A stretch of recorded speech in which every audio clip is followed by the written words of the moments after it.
We are live inside of the books. We are live. All of the books. That's right. Hey, live into the Facebook. Hi, FBI guys. Hey, this is going to be a lot of fun. I got a lot of people asking about getting you on Facebook, one of our Facebook live sessions, Kolby. So we're excited. I've been on Facebook one time. Yeah, it's a fad. I think I saw it. You were really prolific. It was cool. Yeah. Hey, this is day 4 of this live streaming stuff that we're doing in the countdown for the Outlier Podcast Festival. We've had a good few days. Now we have the man, the myth, the legend, Kolby K. Welcome. What's up, fellas? I'm honored to be here. Yeah, let's. You're coming down to Outlier Podcast Festival, May 11th, St. George, Utah. You can go to outliercs.com. That's outliercs.com for information. Check out the lineup. It's going to be amazing. But Kolby, you're going to be our closing keynote. Man, you're going to bring the house down. We're excited about it. I'm honored to have that space. I don't want to give too much away. It's people that have gone to events and see speakers, and then you've gone to concerts. It's not a speaking thing. Like it's an event. So I'm honored to be able to come on. I look at the lineup, and it's just friends and comrades, people I've known for a super long time. And to continue the message from the day and the theme of the day, it's an honor to be able to kind of close that out. And I'm really looking forward to it. Good. Hey, listen, a lot of the people that are coming to the event know you, right? You're one of the big draws that are attracting people to it. But for those that are either live now or are going to be listening to this later on, why don't you introduce yourself real quick? So I'm an author, speaker, business owner, father, husband at the core. That's what I do. And it's, a couple kind of, if you look at my bio, if you were to kind of unpack all of that stuff, I was born and raised in Salt Lake City, Utah. I'm a child of a broken home. Parents got divorced, worked really, really hard. I was raised on 2 hardworking parents and love. We just didn't have any money or have anything. Bounced around a lot, moved around a lot. Got into the music business and kind of defaulted into this entertainment director in Salt Lake City during the 2002 Olympics. And from that, continued my music. I thought music was going to be it. Got married young, got divorced, had a baby. And in that process, I had full custody of my daughter. She was 1. And being a rock star, being on the road and producing music and touring, as much as I loved it, and it took me a long time to get there, it's just not as conducive to being a dad. So I moved to Phoenix. I sold everything, moved to Phoenix, got into corporate America. I won't give too much of that story away because we're going to talk about some of this on stage, but moved to Phoenix and put together a bunch of resumes, got into corporate IT, like technology sales. And it's not that I had some inherent skill set or I was smarter or better than anybody. I worked really hard. So I said, put me next to the top performers. How do they do what they do? How can I do it? And I just came before everybody came in, and I stayed till everybody left, man. And I just outworked everybody. So first it was monetary, like how do I make money? Because I didn't have money growing up. Then I got to a 6-figure, was a goal, hit six figures. And then it was, my goal was I want to be the youngest executive at a Fortune 500 company. So as a shareholder and then a director level, that was executive at the 2 companies I worked at. I did that. And my claim to fame there was I built a $500 million business inside a Fortune 500 company focused on technology. And I managed $1 million kind of P&L for marketing activities for companies like Microsoft, HP, Apple, Cisco, Dell, IBM, all the big ones. I learned how to write software on YouTube, watching YouTube videos, and bought some online classes, built a software company, left my corporate gig after all of this time of finally getting to success, and raised $10 million in capital. We had $1 million in business, raised $10 million in capital, and I got sued and lost everything. That's where most of the people know me from, is that moment. Because what happened is this big transition. As I had stuff, dude, I'm not a flossy guy. Like I don't floss the stuff I have. So you would not know when I did buy the new BMW, I took a picture of the license plate, which says grateful. So when I have stuff, I don't floss stuff, and I didn't share those things. So what I did share, though, is when I got sued, I lost everything. And because I didn't have a plan B, I built this business, and that was it. Leaving corporate America, I had remarried, 4 kids total, and telling my wife I'm leaving. There's a lot to that story. My story started with most people is I picked up the phone, turned on the video and had in my kitchen had a bunch of boxes behind me, and power was going out. Wife had left, and I was losing everything I knew. And I said, this is where my journey will start. My journey will start when I'm losing everything. And here's what I know is I'm super resilient. I understand business dynamics. I understand marketing dynamics, and I'm going to take you on a journey, and I'm going to show you what I do and how I do it. And we'll build some things, and I'll just take you all along. I don't know what's going to happen, but I'll share that with you. In the middle of that, we built a supplement company. That's when my first podcast really got started, called The Healthy Primate. Started there and haven't looked back. I've helped over 2,000 entrepreneurs take ideas and do something with them. I've produced over 14,000 and right now probably 14,050 pieces of content in 14 years over social media on the 5 major platforms. I don't know a lot of people that can say they've been that consistent on social media for that long. And today, so I've been sharing that story. And today I work in a film studio called Meat Cleaver Studios, which is a sister company of a company called Quadmark, as a studio head running what we call digital distribution. So helping people like the people that are going to be there. How do you take your vision, slice that material up, and then distribute that across create multiple assets and spread that across social media to share your story? Because I believe more time than now we've got, you've gone through stuff ever like today, like you have just in the last 6 years, you've gone through something major and you're here, you made it. Bryce, I know your story. I know you've gone through some heavy stuff in the last 2 years, and guess what? You made it. You are obligated because you survived yourself to start to share some of those stories, because guess what? There's somebody in your network that's about to go through it that doesn't think they're going to make it, and they don't know anybody else has gone through it, because we all think we've gone through it ourselves, like we're on an island, and we're obligated to share that. So what I try to do from a business perspective is business, marketing, distribution of assets, and help you tell your story through video across social media. If you look at the lineup at the Outlier Podcast Festival, we have a lot of great people that are coming to speak and be panelists and things like that. There goes your light. It's motion sensor lights. You got to do some jumping jacks. I just want to tell you, I just want to say, Kolby, your journey starts now. Your journey starts right. I'm in the dark. Help me. One of our posts that we're in one of our planning rooms. One of the posted things is like flipped in front of the light switch. That's right. You can't see me. This is live. Anyway, our lineup is pretty amazing. The reason that we picked you to kind of close this whole thing out is exactly that, your story. I mean, there's no fluff there. You've had success. You've had some failures. I think a lot of people are going to be able to resonate with your story as you kind of bring it all in throughout the whole event with all those other great stories and tidbits and mentoring. Well, think about this, dude. People that got into the podcasting, why did you get into it? Most of you have no idea how to make money doing it. You're doing it because you like to do it. And you probably spent way too much time spending all this money buying all this gear. You didn't just start. You literally just started like I do mine on my headphones, dude. Like I'm on the road. I've got like any content I do, I don't wait till it's perfect. I just start doing it. And sometimes it's muddy. Sometimes it's not good. Sometimes it's really good and polished. And you look at it and you have to ask, why did I start doing this? I've got a message. I started, which is awesome because most people don't get past that. They started, you all sound the same. Like you all start sounding the same. You're talking about the same stuff and the same niches doing the same thing. How do you differentiate? Well, you differentiate through your experience and your story, but we've been told that we're told that we're good and we're bad, and the bad things we got to suppress those and only focus on the good. If you do not focus on the dark, you can't embrace the light. I won't know what warmth is if I've never been cold.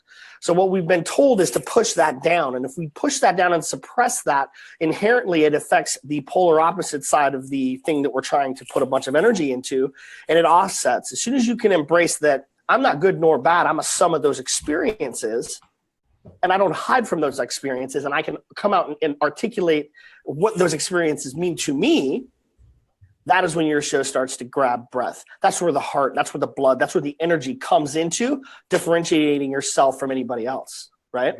Good. The fact that you're coming has created a lot of buzz for our event, and I completely see that and understand why, right? Bryce is the one that introduced me to you. I mean, I knew about your events and the podcast and things like that, but when we really dug in, when Bryce said, hey, you need to have this guy on your stage, is when I was like, he's perfect.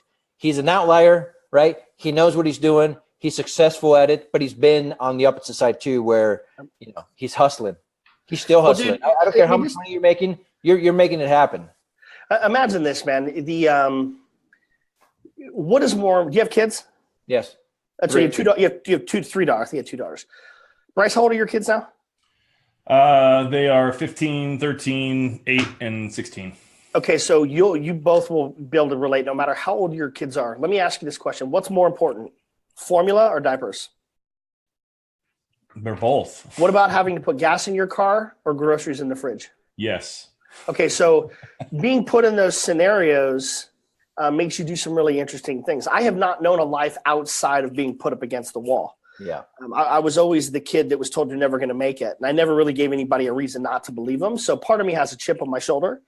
The other part of me is there's this I'm going to prove you wrong. And the other one is like I said, I'm relentless. Like I just don't give up.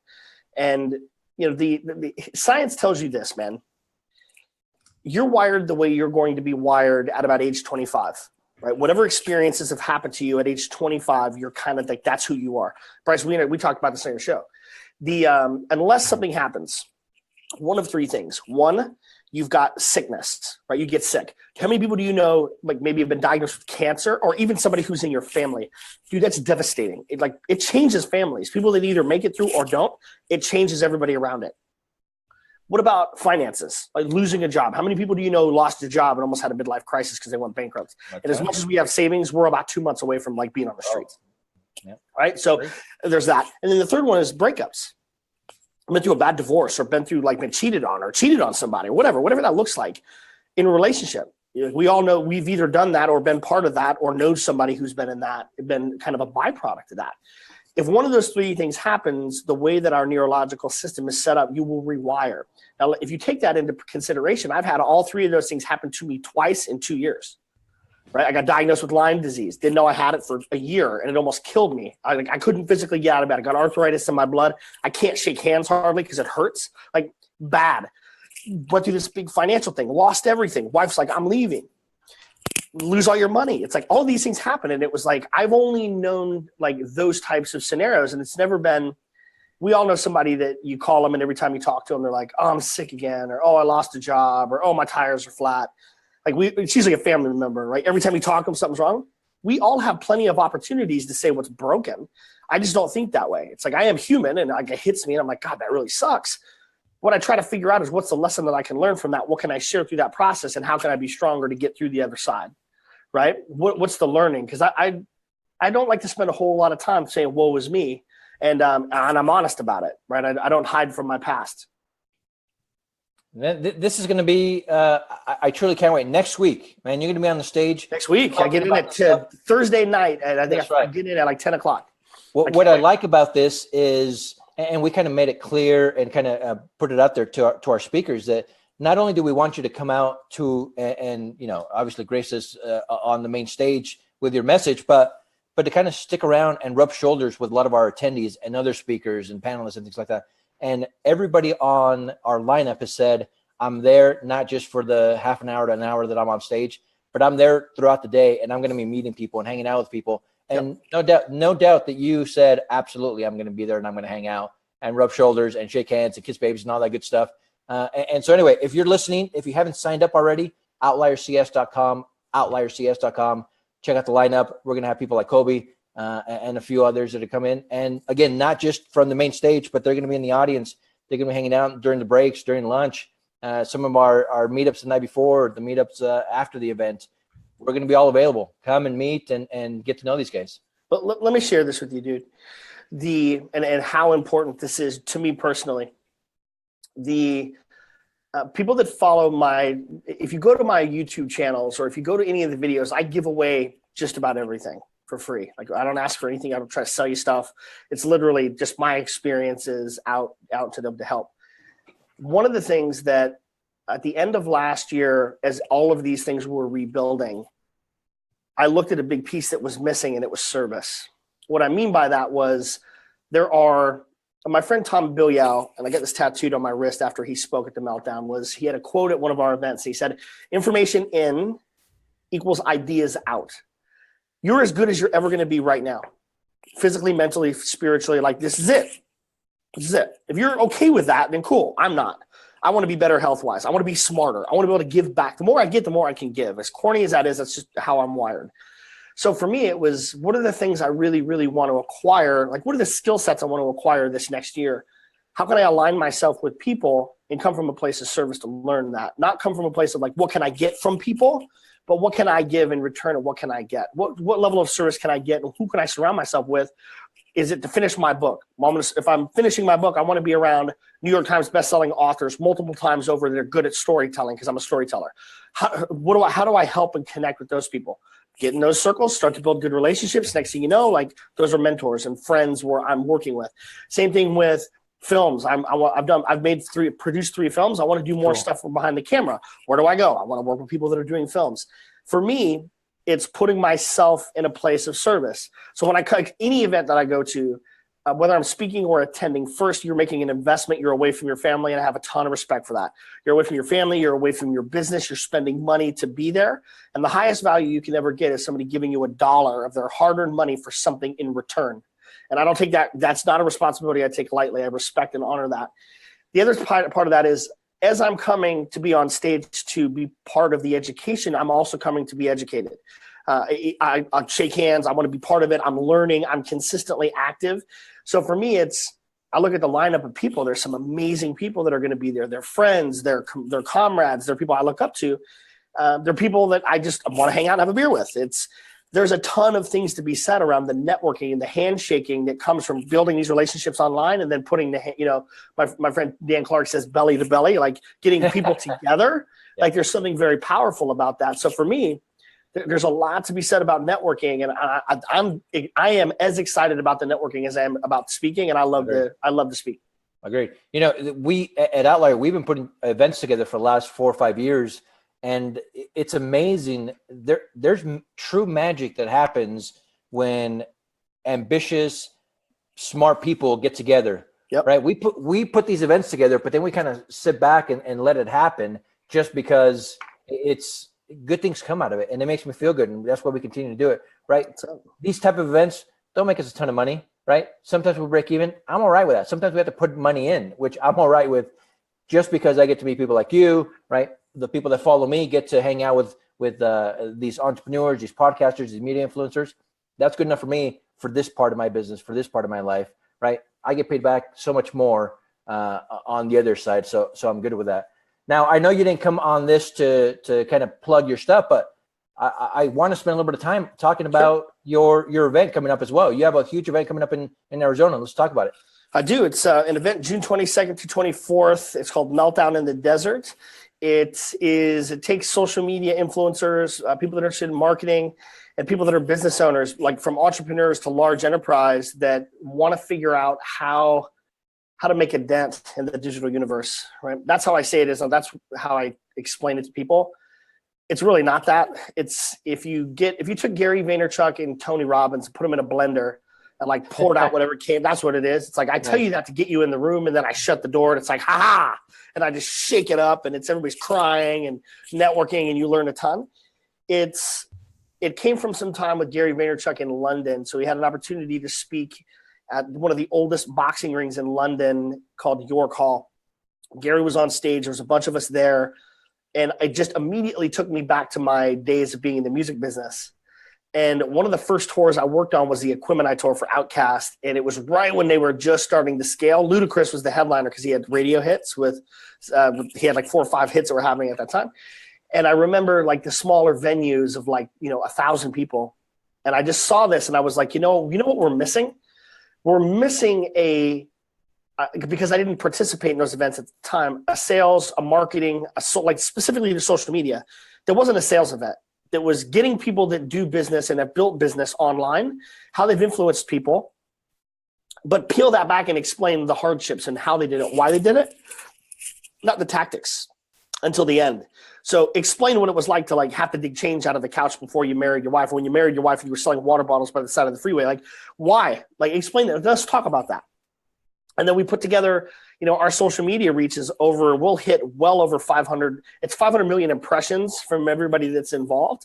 We hit 1 million impressions on the hashtag in 48 hours. That's cool. So it's one of those things where, we've got Dan Clark, who's the co-contributor he wrote the stories in the Chicken Soup for the Soul. We've got Sharon Lecter, who took over the Think and Grow Rich series. He was also the CEO and the co-founder of the Rich Dad Poor Dad series. Those two together have sold over 300 million books. Those are the names you would know from the speaking world. Everybody else are influencers. Every one of them is an influencer. So we've got, if you go down the line, Tyler Harris, who you guys are going to meet in next weekend. Tyler's coming. Sean Whalen is going to be there. Neva Lee Rekla, this 8-year-old phenom who's been just blowing up in the entrepreneur space. This Katan, my buddy Steve, like there's just so many amazing people that are coming to this thing to speak. Dom Fawcett, Entrepreneur Magazine's a sponsor, as well as we've got Google and Microsoft as backers. And it's just 2 days of really heavy, we get into some really heavy stuff and then we give you the tactics to go do it. And then I throw a killer party on Sunday. That's a pool party that's pretty notorious. So it's family. We welcome families. So as an entrepreneur and as a business owner, a lot of times, by the way, I don't use entrepreneur in anything anymore. About 9 months, I took it out of everything that explained who I was, because we're problem solvers. Entrepreneurs become a buzzword, like a rap video. I don't want to be associated with that. I want to be associated with solving problems and helping. So for us, it's, you get lost, you do your thing, and you forget why you're doing it. The Remember Why You Started movement is based on your family and helping others, and the reason you got into this to make a difference, right? That's all why we try to do it. Most of us are not here just to make money. Money's a byproduct of the activity. So we have families. Like if you have a wife or a spouse that wants to support you, bring them out, I'll buy their ticket. It's not about money. We're like you. It's like, I want to break even. I don't want to lose money on the event. Bring everybody we can to it, open the doors, because it's really hard to explain what it is, but you don't leave the same way you came. I mean, it's a life change. Anybody you talk to about the event, they just smile ear to ear. Dude, we're in. For anybody that's coming to the Outlier event, I'll give you free tickets. If you guys want to come now, you guys can all be my guest. Ever and Bryce, we talked about this a little bit. They're going to buy your tickets. It's going to be covered if you go to meltdownevent.com. Go to tickets. The full lineup is there. You'll see there are hundreds of things going on. We're doing a film screening. The theme is legacy. So it's very creative. It's not just a speaker panel. There's a lot of stuff going on.